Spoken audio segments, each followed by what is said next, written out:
তো দেখি এটা শেয়ার এটা তো না চেঞ্জ কিছু করব এটা তো সিঙ্গেল বন্ধুরা তোমার এটা প্রথম সিঙ্গেল আছে হ্যাঁ এটা তোমার সিঙ্গেল আছে ডবল করতে দেবো আর ডবল যে এক নম্বরে যেটা আছে আছে তুমি আলো তখন দুটো তো চেঞ্জ করো আমরা হচ্ছে হুম তোমরা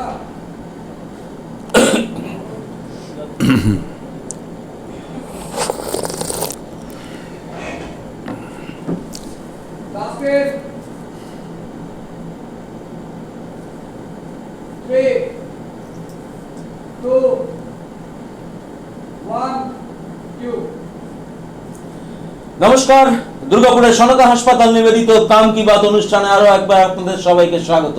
আপনাদের সঙ্গে রয়েছে আমি কৌশিক।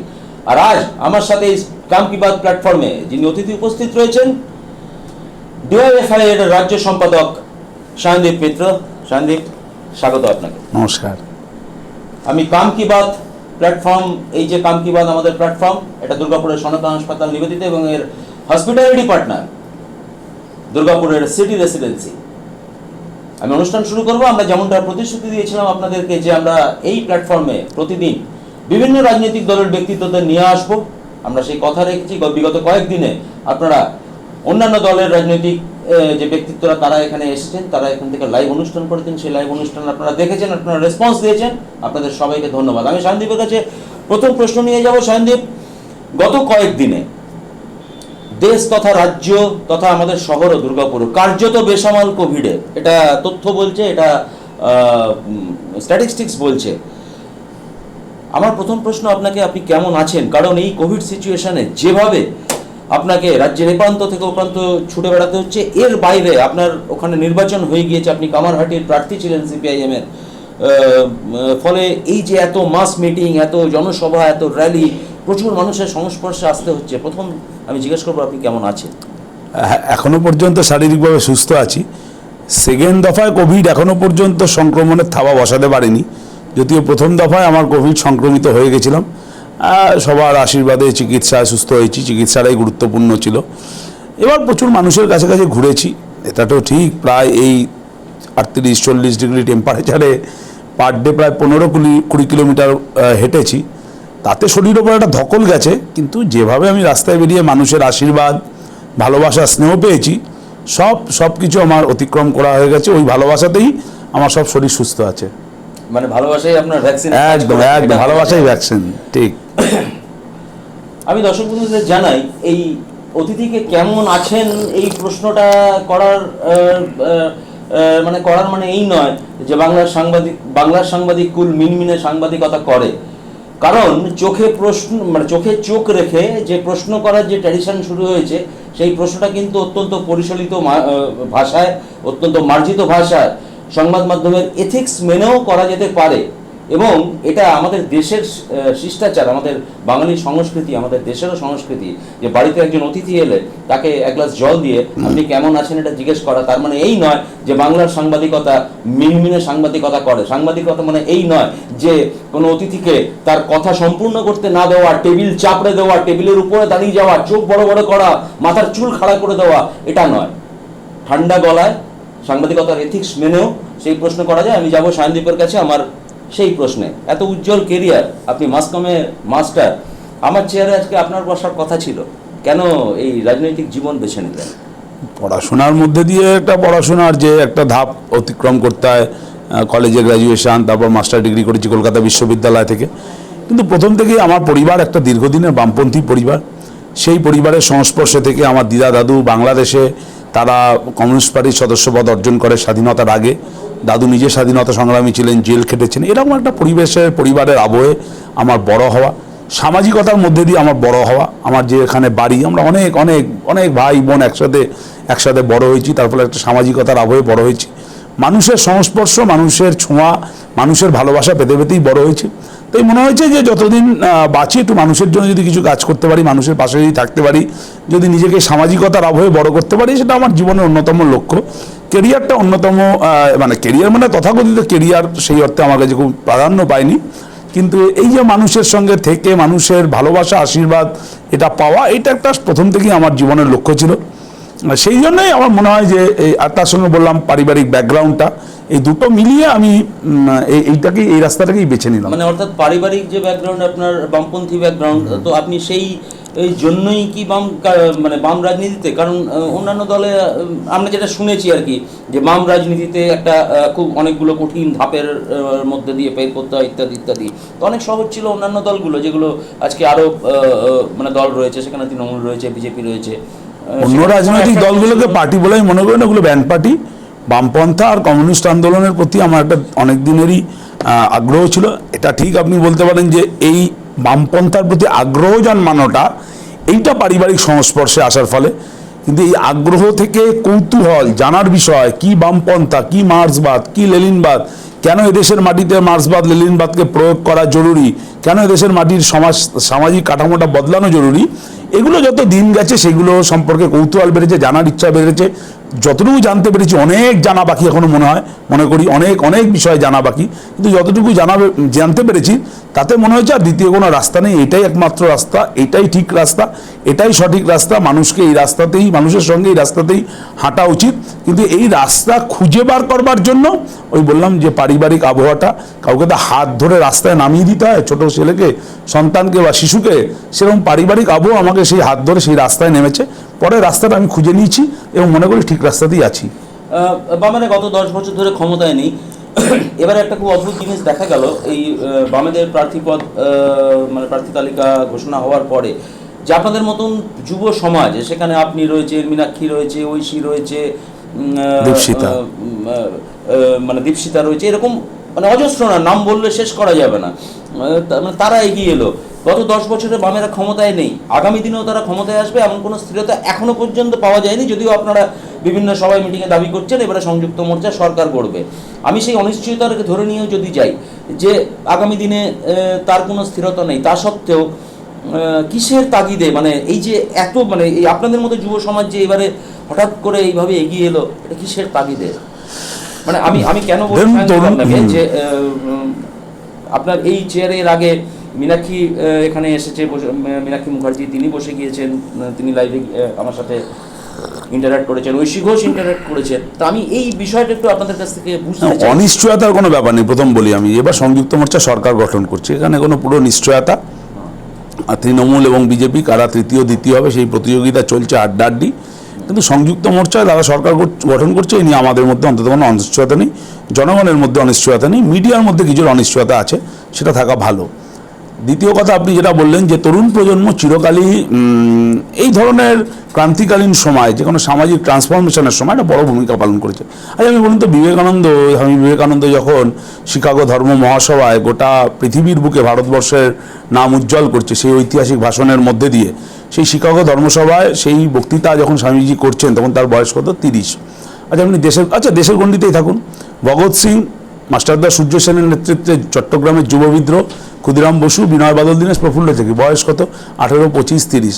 আচ্ছা আপনি আবার একটু দেশের মাটি থেকে বাইরের মাটিতে যান, আপনি যদি চীন বিপ্লবে মাও সে তুং যখন নেতৃত্ব দিচ্ছে তার বয়স কত? 30। যখন বাতিস্তার বিরুদ্ধে কিউবায় বিপ্লব হচ্ছে তখন আমাদের আপনি যদি ফিদেল কাস্ট্রো এবং চে গুয়েভারার বয়স ধরেন তখন 30 বা 32, চে গুয়েভার 30 ছিল, ফিদেল কাস্ট্রোর 32।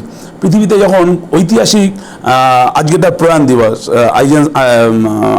আইনস্টাইনের, সেই আইনস্টাইনের প্রয়াণ দিবস আজকে পালিত হচ্ছে, সেই আইনস্টাইন যখন পৃথিবীর বুকে তার শ্রেষ্ঠ গবেষণালব্ধ দর্শনগুলো উপহার দিচ্ছেন, বা আইজ্যাক নিউটন, তখন তাদের বয়স কাউ 30, 32, 28, 25। তরুণ প্রজন্ম যে কোনো ট্রানজিশনাল পিরিয়ডে খুবই ক্রুশিয়াল গুরুত্বপূর্ণ ভূমিকা পালন করে। ভারতবর্ষের আপনি ভূগোলটা দেখুন, জনবিন্যাসটা দেখুন, India is the most youngest country of the world. পশ্চিমবাংলাতেও সেই জনবিন্যাসের রিফ্লেকশন আছে। রাজনৈতিক দল তো এই সমাজের মধ্যে থেকেই বেড়ে ওঠে, সমাজের জন্যই তো রাজনৈতিক দল কাজ করে, সমাজ বাদ দিয়ে তো রাজনৈতিক দল বিচ্ছিন্ন, মানে বাদ দিয়ে চলে না, রাজনৈতিক দল সমাজ বিচ্ছিন্ন না। তাহলে সমাজের যে রিফ্লেকশন সেটা রাজনৈতিক দলের রিফ্লেকশন রিফ্লেক্ট হওয়াটা কোয়াইট ন্যাচারাল।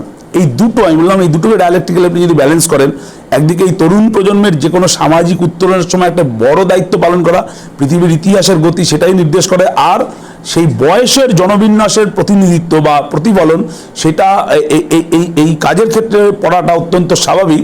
এই দুটোর ব্যালেন্সেই আমার মনে হয়েছে তরুণ প্রজন্ম সামনের দিকে এগিয়ে এসছে এবং এটা ধারাবাহিক প্রক্রিয়া। আমি দীর্ঘদিন ধরে এসএফআইয়ের রাজ্যের সম্পাদক ছিলাম, আমি ডিওয়াইএফআই আজকে রাজ্যের সম্পাদক, এসএফআইয়ের সভাপতি ছিলাম। যখন বামফ্রন্ট সরকার ছিল তখন আমরা এই দায়িত্ব পালন করেছি, আজকে বামফ্রন্ট সরকার নেই তখন আমরা এই দায়িত্ব পালন করেছি। তরুণ প্রজন্ম বামপন্থার দায়িত্ববোধ মতাদর্শগত অবস্থান থেকে এই ধারাবাহিক কাজে অংশগ্রহণ করা, এটা একটা মানে দীর্ঘদিনের লিগাসি, এটা নতুন কোনো ব্যাপার নয়। কিন্তু এখন এই মানে এইটা সামনে অনেকটা বেশি এসছে। তার কারণ হলো যে বয়সের বিন্যাসটা, জন্মবিন্যাসে তার একটা রিফ্লেকশন আছে। স্বাভাবিকভাবে রাজনৈতিক দলের নির্বাচনী সংগ্রামে সেটা রিফ্লেকশন হবে, এটাই স্বাভাবিক। সন্দীপ, যে আন্দোলনগুলোর কথা আপনারা বললেন, আপনি এই মুহূর্তে উল্লেখ করলেন আপনার শেষ কথাতে, এগুলো একটা যুগান্তকারী আন্দোলন, দেশের স্বাধীনতা আন্দোলন ইত্যাদি ইত্যাদি ব্যাপার, স্বামী বিবেকানন্দের কথা বললেন। এবারের নির্বাচনটাকে কি আপনারা সেই আগেকেই দেখছেন? অবশ্যই। কেন? দেশের বাঁচাবার লড়াই, দেশ একটা বড় বিপদের মুখে। দেশের সংবিধান থাকবে কিনা, সংবিধানের প্রথম line we the people of India, তার সারাংশ, তার সারমর্ম, সেটাকে রক্ষা করা যাবে কিনা, নানা ভাষা, নানা মত, নানা পরিধান, বিবিধের মাঝে দেখো মিলনময়, সেই ঐতিহ্য রক্ষা করা যাবে কিনা, ঐক্যের সংস্কৃতি রক্ষা করা যাবে না, করা যাবে কিনা, গণতন্ত্র রক্ষা করা যাবে না, এত ভারতবর্ষ, এই কনসেপ্টটাই, ভারত এই কনসেপ্টটাই থাকবে কিনা, এই যে বৈচিত্র্যের মধ্যে যে ঐক্যের কনসেপ্ট, সেই কনসেপ্টটাই থাকবে কিনা, যার আধার হলো আমাদের দেশের সংবিধান, সেই সংবিধানটা টিকে থাকবে কিনা, সেটা নির্ভর করছে এবারের এই সমস্ত নির্বাচনী লড়াই, নির্বাচনী সংগ্রামের মধ্যে দিয়ে। কারণ বিজেপি আরএসএস নেতৃত্বাধীন ভারতবর্ষের অন্য কোনো রাজনৈতিক দলের সঙ্গে মিল হয় না। সেই বিজেপিকে যদি এখানে নির্মূল না করা যায়, নির্বংশ না করা যায়, এখানে সমূলে উৎপাটিত না করা যায়, তাহলে ভারতবর্ষের এই এতগুলো কালচার পৃথিবীর কোনো দেশে এই মাল্টি ডাইমেনশনাল এটা আপনি দেখতে পাবেন না। সেইটাকে ওরা ভেঙে চুরে তছনছ করে দিতে চাইছে। ভারত নামের বস্তুটাই উধাও হয়ে যাবে যদি এরা টিকে থাকে। তাই ভারতকে বাঁচাতে এদেরকে নির্বংশ করতে হবে, নির্মূল করতে হবে, এদেরকে একেবারে এদেরকে এখান থেকে দূর করতে হবে। সেই একই কাজ তো তৃণমূলও করছে। এইটাই আমি বলতে যাচ্ছিলাম শেষ আমার পথে, যে পশ্চিমবাংলায় তারই এজেন্ট হিসাবে কাজ করছে তৃণমূল বিজেপির সাপ্লাই লাইন। 147 জন তৃণমূলের নেতা আজকে বিজেপির ক্যান্ডিডেট, এটা বুঝতে কোনো বাকি থাকে? তৃণমূল ক্যান্ডিডেট অ্যানাউন্স করছে, সেই ক্যান্ডিডেট নিজের নাম প্রত্যাহার করে বিজেপিতে জয়েন করছে। পশ্চিমবাংলার রাজনীতিতে এই ধরনের কালচার, এই ধরনের সংস্কৃতি তৈরি দেখা গেছিল? 34 বছরের যখন বামফ্রন্ট সরকার ছিল, বিজেপির কটা কাউন্সিলরের নাম যদি আপনি জিজ্ঞেস করেন, আপনি একটা বলতে পারবেন না। যদি পঞ্চায়েতের নাম বলি, আপনি একটা বলতে পারবেন না। এমপি এমএলএ ছেড়ে দিন, সেই বিজেপি তৃণমূলের জমানায় 18টা এমপি জিতে গেল। এখন এরা তৃণমূলের থেকে অক্সিজেন নিয়ে সরকার গঠন করার মানে স্বপ্ন দেখাচ্ছে। কোনোদিন হবে না, ও দুঃস্বপ্নই দেখবে, ওর ধারণা নেই। পশ্চিমবাংলার মাটিটা অন্য মাটি, পশ্চিমবাংলার মাটি চিন্তা করানোর সময় লাগবে। গুজরাট, উত্তরপ্রদেশ দিয়ে পশ্চিমবাংলার মাটিকে মেলানো যাবে না। সুতরাং সেটা বিজেপি সম্ভব মানে স্বপ্ন, দুঃস্বপ্নই থাকবে, অকল্পনিক, কাল্পনিক, ও কোনোদিনই তার কাছে পৌঁছাতে পারবে না। কিন্তু এই স্বপ্ন দেখার সাহসটা পেয়েছে ডিউ টু তৃণমূল। আমি মনে করি তৃণমূলই হলো বিজেপির সাপ্লাই লাইন। ইমিডিয়েট এই সাপ্লাই লাইনটা কেটে দিতে হবে। তাই পশ্চিমবাংলার মানুষ ওই সাপ্লাই লাইনটা কেটে দিয়ে প্রথমে বিজেপিকে এখান থেকে, পশ্চিমবাংলা থেকে বহিরাগত হিসাবেই আইডেন্টিফাই করবে। আমি আসবো সন্দীপের কাছে পরের প্রশ্ন। দর্শক বন্ধুরা, আপনাদের জানিয়ে রাখি, দুর্গাপুরের সনকা হাসপাতাল নিবেদিত এই কাম কি বাত প্ল্যাটফর্ম, যার hospitality partner city residency Durgapur, এবং সরাসরি 3টি চ্যানেলে আপনারা এই লাইভ অনুষ্ঠান দেখছেন, নিউজ ফ্রন্টলাইনার, অবিরাম ডিজিটাল এবং ক্যানভাস টাইম।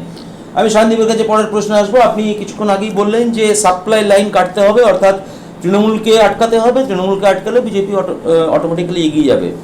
কিন্তু আপনাদের বামেদের পরিসংখ্যান, আমি যদি 2011 সাল থেকে ধরে, বেশি আগে যাচ্ছি না, 2008 থেকে যেটা শুরু হয়েছিল, 2011 সাল এবং তারপরে 2016, তারপরে 2019-এর লোকসভা, ক্রমাগত আপনাদের ভোটের শতাংশ কিন্তু কমেছে। এবং যেটা আমাদের মিডিয়ার কথায়, যে অর্থাৎ একটা রক্তক্ষরণ, যদি এই রক্তক্ষরণ শব্দটা শুনলে মানে বহু বাম নেতাই প্রায় মারতে আসে, এরকম হয়েছে আমার সাথে।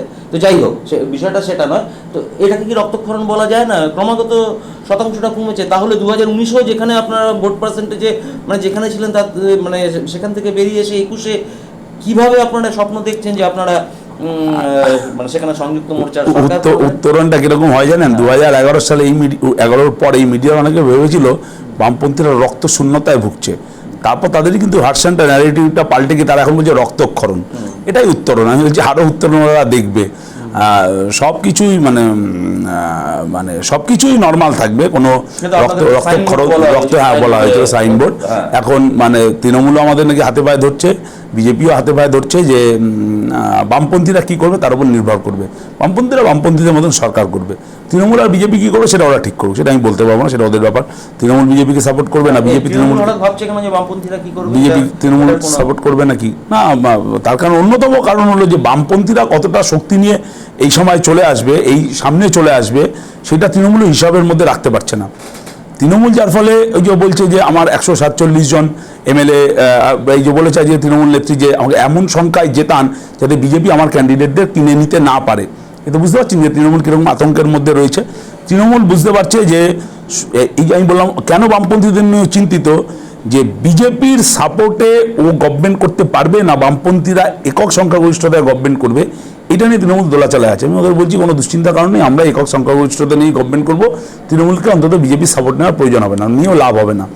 এখন আমি যে কথা বলছিলাম যে ভোটটা পাটিগণিতের অঙ্কনে তো অনেক কেমিস্ট্রি মিশে থাকে। ধরুন 2016 যখন বামপন্থী এবং কংগ্রেসিরা একসাথে জোট করলো তখন সেই ভোটের পার্সেন্টেজ হয়ে গেল 36%। আর যেই 2019 বাম আর কংগ্রেস আলাদাভাবে লড়লো তখন বামপন্থীরা 7%, কংগ্রেস 5%, 7-5-12। এটাই হলো অঙ্ক, এটাই হলো পাটিগণিত নয় কেমিস্ট্রি, যে দুজনে যখন একসঙ্গে লড়ে সেটা তখন 36% হয়ে যায়, আর দুজনে যখন আলাদা লড়ে তখন তাদের যোগ করে সেটা হয় 12%। আবার বামপন্থী কংগ্রেস এবং তার সঙ্গে আইএসএফ তারা একজোট হয়েছে। তৃণমূল বিজেপি সম্পর্কে 10 বছরের মানুষ, তৃণমূলের 10 বছর আর বিজেপির 7 বছরের এক্সপিরিয়েন্স মানুষের সামনে দগদগে ক্ষত। আমি মনে করি মানুষ তার এক্সপিরিয়েন্স, তার অভিজ্ঞতাই তার জীবনের সবচেয়ে বড় শিক্ষক। সেই অভিজ্ঞতার ভিত্তিতে অল্টারনেটিভ হিসাবে আপনি আর কি আছে আপনি বলুন। তৃণমূল টেস্টেড, বিজেপি টেস্টেড, দুজনেই পরীক্ষিত, ব্যর্থ এবং অপদার্থ। সেই ব্যর্থ আর অপদার্থকে নিয়ে মানুষ আবার টেস্ট করবে না একটা অল্টারনেটিভ নতুন, যার 34 বছরের একটা লিগাসি আছে, যার 34 বছরের একটা সাফল্যের খতিয়ান আছে, তার প্রতি আবার ভরসা রাখবে। এটা সহজ অঙ্ক, সহজ বিজ্ঞান। সুতরাং এবার রক্তক্ষরণ না তৃণমূলের অক্সিজেনের অভাব, সেটা 2 তারিখের পর দেখা যাবে। আমি আবারও বলছি ভোটটা পাটিগণিতের অঙ্ক না। আমি সন্দীপ এখানে একটু আটকাবো আপনাকে, সেটা হচ্ছে আপনি যে 34 বছরের লিগাসির কথা বললেন, সেই 34 বছরে তো আপনাদের বিরুদ্ধে বহুবার মানে অভিযোগ উঠেছে গণতন্ত্র হত্যা করার, এবং সেই অভিযোগটা এরা তুলেছে। তাহলে কেন মানুষ আপনাদেরকে আবার ঘুরে কে অভিযোগ তুলেছে আপনি বলুন? তৃণমূল নেত্রী। আপনি বিশ্বাস করেন তার অভিযোগ করা আর করার সারবর্তা আছে? অ্যারেস্ট করা উচিত ছিল, এটা অ্যারেস্ট হওয়া উচিত ছিল না। উনি নিজে স্বীকার করলেন নন্দীগ্রামে 14 জন মানুষকে আমি খুন করিয়ে শুভেন্দু অধিকারীর মাধ্যমে চটি পড়া পুলিশ পাঠিয়ে 14 জনকে খুন করিয়েছি, তার বিনিময়ে আমি ক্ষমতা দখল করেছি। যে এই স্বীকারোক্তিটা করেছে তাকে ইমিডিয়েট অ্যারেস্ট করা উচিত। আইনের একটা ধারা আছে, আমি আইনের ছাত্র নয়, জানি যে মানে সেলফ করলে তাকে অ্যারেস্ট করবার অধিকার আছে, অ্যারেস্ট করা উচিত। সুতরাং ও কি চক্রান্ত কি করলো তা নিয়ে আর মানুষ বিন্দুমাত্র চিন্তিত না।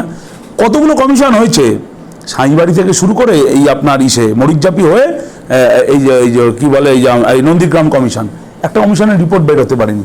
কিন্তু কমিশন হয়নি, কিন্তু রাজ্যের মুখ্যমন্ত্রী সেলফ ডিক্লারেশন দিয়েছে যে হ্যাঁ আমি নন্দীগ্রামের সমস্ত চক্রান্ত 14 জন মানুষের খুন তার পিছনে দায়ী। তো ওনার কথা, ওনার প্রতিশ্রুতি, ওনার কোনো অভিযোগ তার কোনো মূল্য আছে? ধোপে টেকবে না, উড়ে গেছে ওনার অভিযোগ। সুতরাং ওই যা চক্রান্ত মানুষের যে স্পষ্ট যে হ্যাঁ ঠিক যে ওই চক্রান্তের শিকার একটা অংশের মানুষ হয়েছিল। আমরা মানুষের কাছে আমাদের কথা পৌঁছাতে পারিনি, মানুষ আমাদেরকে ভুল বুঝেছিল, হয়তো ভুল ঠিকই বুঝেছিল, কারণ মানুষের কাছে আমরা স্পষ্ট কথাটা, সত্যি কথাটা নিয়ে উপস্থিত হতে পারিনি। দ্যাট ইজ আওয়ার ফেলিওর, আমাদের ব্যর্থতা। কিন্তু আজকে মানুষ, এই বললাম, মানুষের অভিজ্ঞতা মানুষের সবচেয়ে বড় শিক্ষক। মানুষ তার নিজের অভিজ্ঞতায় বুঝেছে যে তৃণমূল নেত্রী সেই সময় একটা বৃহত্তর ধাপ্পাবাজি দিয়েছিল, মিথ্যে কথা বলেছিল, প্রতারণা করেছিল, বিশ্বাসঘাতকতা করেছিল। 2 তারিখ তার বদলা নেওয়া হবে। আমার পরের প্রশ্ন আসবো, সেটা হচ্ছে একটু আপনার প্রসঙ্গে আসি।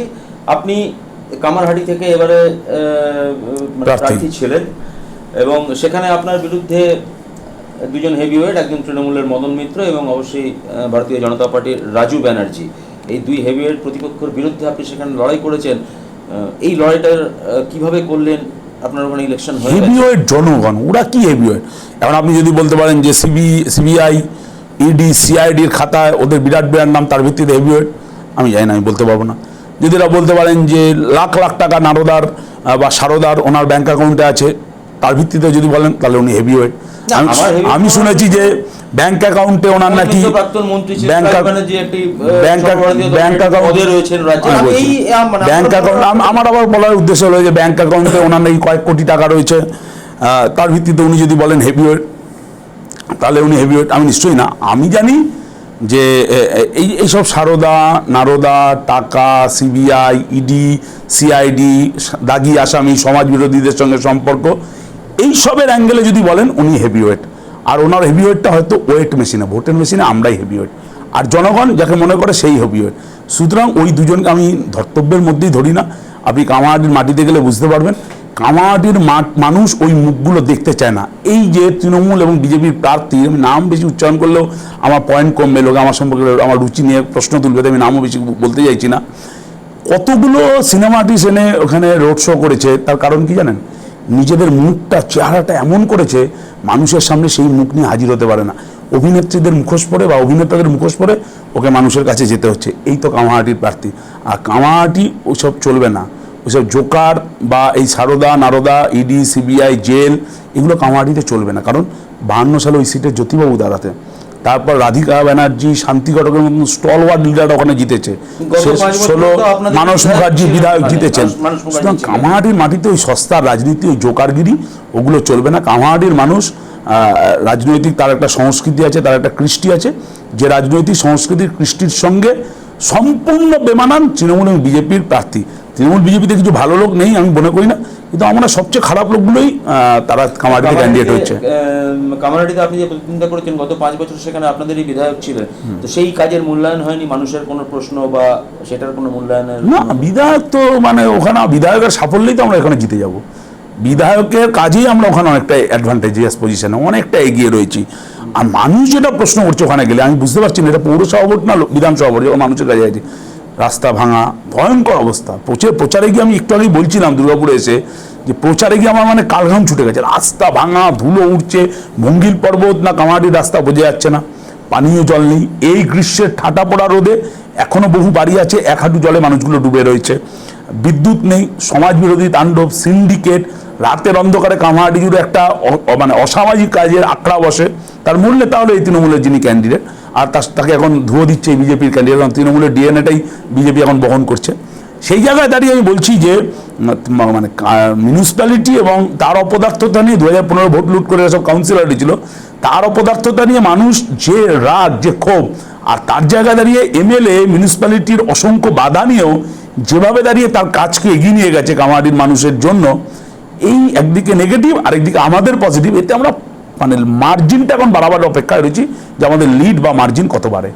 সাহেব, এটা খুব গুরুত্বপূর্ণ প্রশ্ন। সেটা হচ্ছে আপনারা বা আপনাদের এই ইয়াং জেনারেশন বিভিন্ন জায়গাতে, আমি সেদিনে মীনাক্ষী মুখার্জির ভাষণ শুনছিলাম বা দেবসিতা বা আপনাদের ভাষণ শুনছিলাম, আপনারা বিভিন্ন জায়গাতে বলছেন যে কাজ চাই, পেটে ভাত চাই। সন্দীপ, এই কাজের জায়গাটা কোথায়? কারণ সিঙ্গুর আপনারা করতে পারেননি বা করতে দেয়নি, সেটা মানুষ বিচার করবে কি হয়েছিল, বিষয়টা হয়নি, টাটা কারখানা সেখানে হয়নি। আপনাদের তো কোনো স্থির পরিকল্পনা নিশ্চয়ই আছে। স্থির পরিকল্পনা মানে বেকার যুবকের হাতে আমাদের কাজ দিতে হবে, এটাই মূল কাজ, এমপ্লয়মেন্ট এজেন্ডা, সেটাই তো আমরা বলছি। 2011 প্রভু, হ্যাঁ একদমই ঠিক। আপনি এই দুর্গাপুর শিল্পাঞ্চলের এলাকা দেখুন কি অবস্থা, ভয়ঙ্কর দুর্গাপুর শিল্পাঞ্চলের অবস্থা। ASP, DSP, Burn Standard, MMC, Hindustan Cable, Hindustan Fertilizer, তারপর যে গ্লাস কোম্পানি বিওজিএল, একটার পর একটা কোম্পানি উঠে, হয় সেন্ট্রাল গভর্নমেন্ট আর নয় রাজ্য সরকার, সেগুলো মনিটরিংয়ের দায়িত্ব ছিল।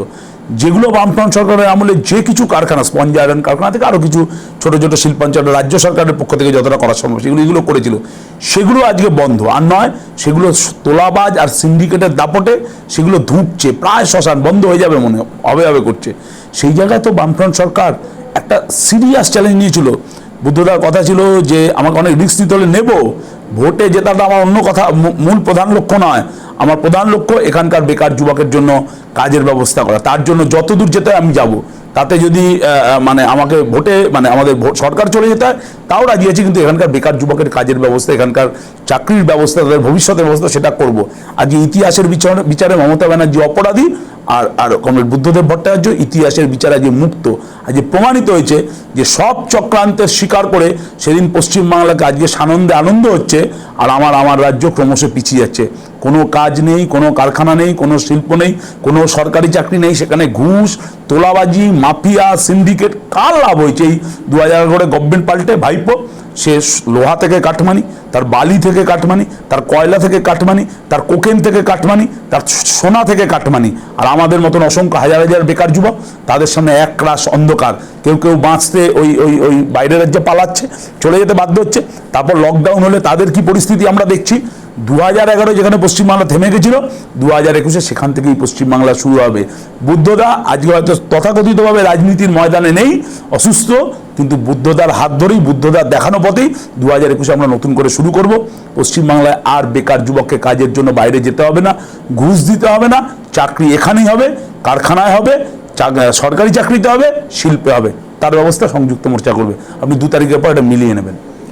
সন্দীপ, আরেকটা প্রশ্ন আমার, সেটা হচ্ছে বিগত কয়েক বছরে আমরা দেখলাম যে আমি যদি দুর্গাপুর শহরের কথাই ধরি, মানে বামেদের আন্দোলনটা বিভিন্ন ইস্যুতে খুব মুষ্টিমেয় কিছু লোকের মধ্যে সীমাবদ্ধ রয়ে গেছে। আমি যদি আমার দুর্গাপুরের উদাহরণই দিই, তাহলে এই দুর্গাপুরে যারা আমরা বামেদের যে আন্দোলন দেখেছি, সেটা সিপিআইএমই হোক বা বামফ্রন্ট একসাথে হোক, একটি বা দুটি লোকের না মানে সেখানে সামনে পাওয়া যায়, তাদের নেতৃত্বেই আন্দোলন হয়, না হলে আন্দোলন সংগঠিত হয় না। আমি জানি না রাজ্যের আরও জায়গার কি ইতিহাস, কিন্তু আমি যদি শুধু দুর্গাপুরের কথাই বলি, তাহলে এরকম কেন হবে? মানে এইভাবে কি ক্ষমতায় ফেরার স্বপ্ন দেখা যায়? নেতৃত্ব তো একজন দুজনই দেয়। সোভিয়েত বিপ্লবে কজন নেতৃত্ব ছিল? একজন, লেনিন, তার নেতৃত্বে গোটা লড়েছিল। নেতৃত্ব একজন দুজন দেয়। সেই নেতৃত্বের সঙ্গে অসংখ্য তার সেনাবাহিনী, তারা সৈনিক, যারা ওই নেতৃত্বের লড়াইয়ের সঙ্গী কিন্তু ছিল। নিশ্চয়ই নেতৃত্বে একজন না, আপনি বলছেন যে সংখ্যাটা কম যারা এই লড়াইতে। শুধু সংখ্যাটা কম না, সংখ্যাটা তো কমই, কিন্তু সেটা একটা জায়গার মধ্যে সীমাবদ্ধ, সেটা কিন্তু ছড়াচ্ছে না। আমার বলার উদ্দেশ্যটা এটাই। মানে আমি যদি ধরি দুর্গাপুরকে যদি দুটো ভাগে আমি ভাগ করি, একটা দুর্গাপুর পূর্ব, একটা দুর্গাপুর পশ্চিম। সেখানে দুর্গাপুর পশ্চিমে যে আমি দেখি বামেদের আন্দোলন খুব বেশি অ্যাক্টিভ, অথচ দুর্গাপুর পূর্বে কিন্তু সেইভাবে এটা প্রতিফলিত হয় না। আমি ঠিক এতটা ডিটেল বলতে পারবো না, কারণ আমার এখানকার ধারণা অতটা নেই। কিন্তু আনইভেন ডেভেলপমেন্ট তো গ্রোথ থাকে সব জায়গায় একই। আবার আপনি দুর্গাপুর পশ্চিমের মধ্যেও দেখবেন যে আপনি বলছেন অনেকটা এগিয়ে, বা দুর্গাপুর পূর্ব অনেকটা এগিয়ে বলছেন লড়াই আন্দোলন, পশ্চিমে এগিয়ে।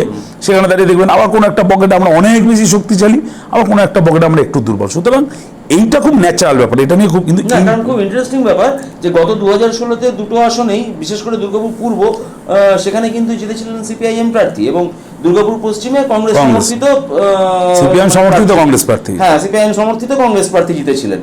তা সত্ত্বেও কিন্তু সেইভাবে আমরা গত কয়েক বছরে, আমি শুধু দুর্গাপুরকে যদি উদাহরণ ধরি, আমরা দেখিনি যে পূর্ব থেকে বিরাট কিছু আন্দোলন, ওভারঅল অনেক বেশি।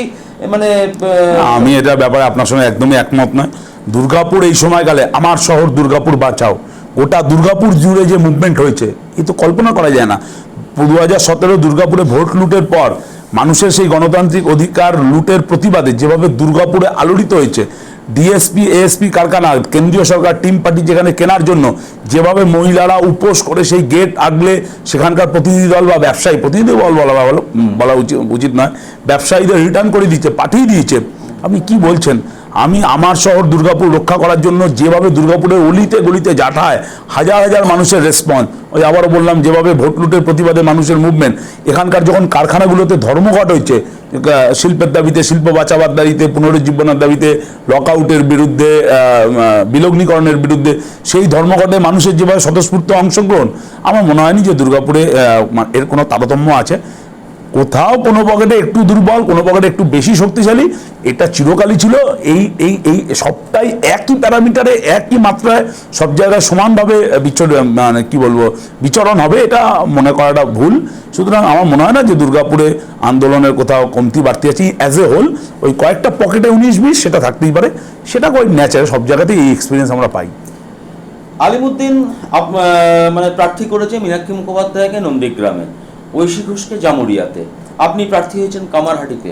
কোথাও এটা এরকম মনে হতো না যে নিজেদের জায়গায় যদি এরা দাঁড়াতো আরও বেশি এখানে হতো? কারণ মীনাক্ষী এখানকার মেয়ে, মানে বার্নপুরের, ঐশী আমাদের দুর্গাপুরের মেয়ে, অথচ কার্যত তাদেরকে নিজের জায়গা থেকে টেনে নিয়ে গিয়ে অন্য জায়গায় দাঁড় করানো হলো। এরকম একটা, আমি ধরুন আমি কামারহাটির ছেলে, আমি কামারহাটিতে আমার ভোটার, কামারহাটির বাড়ি, কামারহাটির আমি প্রার্থী আমি বলছি না, ঠিক হয়েছে, আমি কামারহাটির লড়াইয়ের ময়দান থেকে উঠে এসেছি। কিন্তু মীনাক্ষী মুখার্জি, ঐশী ঘোষ বা দীপশিত, এরকম যারা কথা বলছেন, শুধু পশ্চিমবাংলা কেন, ভারতবর্ষের যে কোনো সিটে দাঁড় করালেই তারা যথেষ্ট উপযুক্ত হতো। গোটা ভারতবর্ষে লড়াইয়ের ময়দানে তাদের যেভাবে পরিচিতি, মানুষের মধ্যে মানুষের মধ্যে অ্যাকসেপ্টেন্স, তাতে দাঁড়িয়ে শুধু পশ্চিমবাংলা কেন, আমি আবার বলছি ভারতবর্ষের যে কোনো সিটে ওরা দাঁড়াতে পারলে সেখানেও দাঁড়িয়ে ওদের পপুলারিটি পেয়েছিল। সুতরাং এই প্রাদেশিকতা শব্দটা ব্যবহার করা ঠিক হচ্ছে কিনা, ওরা যে স্ট্রেচারে যে লড়াইয়ের মুখ হিসাবে গোটা রাজ্যে আজকে উপস্থিত হয়েছে, ওরা আজকে গোটা রাজ্যের নেতা, তাই গোটা রাজ্যের যে কোনো সিটে যে কোনো মানুষের কাছে ওরা সমানভাবে অ্যাকসেপ্টেন্স। মীনাক্ষী কুলটির মেয়ে, সেখানকার মানুষের কাছেও যেরকম ঘরের মেয়ে হিসাবে অ্যাকসেপ্টেন্স পেত, ঠিক একইভাবে আমি মনে করি নন্দীগ্রামেও ও ঘরের মেয়ে হিসাবেই অ্যাকসেপ্টেন্স পেয়েছে। না আমি বলছি বিষয়টা মানে লড়াইটা অনেক সহজ হতো না, কোনো লড়াই- নন্দীগ্রামে একেবারে নন্দীগ্রামের লড়াই কুলটির লড়াই কঠিন, কুলটির লড়াই সহজ, নন্দীগ্রামের লড়াই কঠিন। কে বললো? কে বাঘ আর কে বিড়াল, এটা তো 2 তারিখের পর প্রমাণ হবে। বাঘ আর বিড়ালের গল্প তো অনেক শুনেছি, কাগুজে বাঘ বলে একটা কথা আছে জানেন তো, এবং কাগুজে বাঘ দেখতে দেখতে আমাদের অনেক সময় তাকে বাঘের প্রতিরূপ হিসাবে। রাজ্যের মুখ্যমন্ত্রী লড়ছেন, যেখানে রাজ্যের প্রাক্তন মন্ত্রী লড়ছেন, সেই জায়গায় আমার বাঘের মুখে ফেলা বলে সেইটাকে আমি মন্ত্রী মুখ্যমন্ত্রী হয়েছে নিশ্চয়ই, তারা একটা খুব গুরুত্বপূর্ণ পোস্টে ছিলেন, কিন্তু কারা জনগণই তাদেরকে সেই জায়গায় নিয়ে যায়, আবার জনগণই তাদেরকে রিজেক্ট করে। সুতরাং জনগণ যার পক্ষে আছে সেই বাঘ, আর জনগণ যার বিপক্ষে সে বিড়াল। 2 তারিখের পর দেখা যাবে জনগণের রায় কে বাঘ আর কে বিড়াল। আমি বললাম যে আশুতোষ মুখোপাধ্যায় যদি বাংলার বাঘ হয়, তাহলে নন্দীগ্রামের বাঘিনীর নাম মীনাক্ষী মুখোপাধ্যায়। 2 তারিখের পর আপনি মিলিয়ে নেবেন। দর্শক বন্ধুরা, আপনারা এই কাম কি বাত প্ল্যাটফর্মে দেখছেন ডিওএফআই রাজ্য সম্পাদক সায়নদীপ মিত্র। তিনি আজকে আমাদের এই অতিথি, আমাদের উপস্থিত রয়েছেন এবং সরাসরি 3টি চ্যানেলে আপনারা এই লাইভ অনুষ্ঠান দেখছেন, নিউজ ফ্রন্টলাইনার, অবিরাম ডিজিটাল এবং ক্যানভাস টাইম। দুর্গাপুরের সনকা হাসপাতাল নিবেদিত এই কাম কি বাত প্ল্যাটফর্ম, যার hospitality partner city residency Durgapur. আমি সায়নদীপের কাছে আমার পরের প্রশ্নে আসবো। সিপিআইএম, আমি একদম স্পেসিফিক্যালি সিপিআইএম বলছি, সিপিআইএম সোশ্যাল মিডিয়াতে যতটা অ্যাক্টিভ, বা আপনাদের মানে আমরাও ফলো করি যে বিভিন্ন পোস্ট, বিভিন্ন আপনাদের গ্রুপ রয়েছে, সেখানে যতটা অ্যাক্টিভ, সেখানে যত লাইক হয়, যত হার্ট সাইন পড়ে, যত থাম্ব পড়ে, বাস্তব চিত্রটা কি এরকম? যদি এরকমই হয় তাহলে তো মানে আমি যদি সোশ্যাল মিডিয়ার ওটাকে ধরি, তাহলে তো 2/3 মেজরিটি আপনারা পেয়ে যাচ্ছেন। সোশ্যাল মিডিয়া দিকে সবটা সোশ্যাল মিডিয়া খুব অ্যাক্টিভ আপনারা, এটা সোশ্যাল মিডিয়া থেকে সবটা বিচার করা যায় না, আমি নিজেই স্বীকার করছি। কারণ সোশ্যাল মিডিয়া একটা, আমাদের কত অংশ মানুষের মধ্যে স্মার্টফোন আছে আজও, কত অংশ মানুষের মধ্যে ইন্টারনেট আছে, এটা বিরাট অংশের মানুষের মধ্যে স্মার্টফোন ইন্টারনেট কোনো পৌঁছাতে পারেনি। এই যে আমরা বিরোধিতা করলাম, এই যে ডিজিটাল ক্লাসরুম বলে চালু করার চেষ্টা করলো দিল্লির সরকার, রাজ্য সরকার, আমরাই বিরোধিতা করি, যেমন যে তার ইনফ্রাস্ট্রাকচার নেই, গভর্নমেন্ট ফেল করেছে, কটা জায়গায় ইন্টারনেট দিতে পেরেছে, কটা জায়গায় মানুষের কাছে মোবাইল ফোন দিতে পেরেছে, যা ইন্টারনেটের রেশিও, এই জিও কোম্পানি মোদিজির আশীর্বাদে গোটা ভারতবর্ষের এই টেলিকম সেক্টরকে দখল করার পর, তারপর যে চার্জ, তার যা মানে কস্টিং বেড়েছে, লাখ লাখ কেন কোটি কোটি মানুষের আমাদের দেশের সেই অবস্থাটাকে ব্যবহার করার সুযোগ নেই। একদিকে সেই মানুষের রোজগার বৃদ্ধির জন্য দেশের সরকার বা রাজ্য সরকার কোনো ব্যবস্থা করেনি, আর ওই মানে টেলিফোন ব্যবহারের জন্য যে পয়সা লাগে, সেই পয়সার চার্জটাও এমন যে ওই মানুষের পক্ষে সেটা ব্যবহার করা অসুবিধা আছে। তো আমরা এটা বিশ্বাস করি যে সোশ্যাল মিডিয়া সব মানুষের কাছে রিচ করতে পারে না, সেটা দিয়ে সবটা বোঝা যাবে না, কিন্তু সোশ্যাল মিডিয়া একটা বড় অংশের মানুষের মধ্যে একটা আবহাওয়া বা পরিবেশ তৈরি করতে পারে।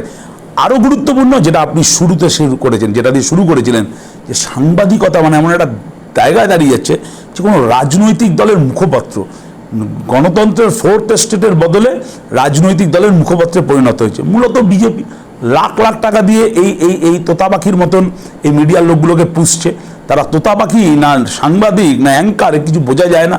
তেমনি তৃণমূল কংগ্রেস তার সীমাবদ্ধ ক্ষমতা নিয়ে সে পশ্চিমবাংলা মানে বিজেপির তুলনায় সীমাবদ্ধ, বিজেপি যদি মাল্টিন্যাশনাল কোম্পানি হয় তাহলে তৃণমূল লোকাল কোম্পানি, সেই সীমাবদ্ধ নিয়ে সে এই মিডিয়াগুলোকে কন্ট্রোল করার চেষ্টা করছে। মিডিয়া পুরো এই টাকার কাছে, এই মালিকদের কাছে আত্মসমর্পণ করেছে। সেখানে অল্টারনেটিভ মিডিয়া হিসেবে সোশ্যাল মিডিয়া বা ডিজিটাল প্ল্যাটফর্ম যেভাবে মানুষের ভিউজ এবং ওপিনিয়নটা পৌঁছে দিচ্ছে, এটা খুব জরুরি ছিল, সেটাকে আমি হালকা করে দেখতে রাজি নই।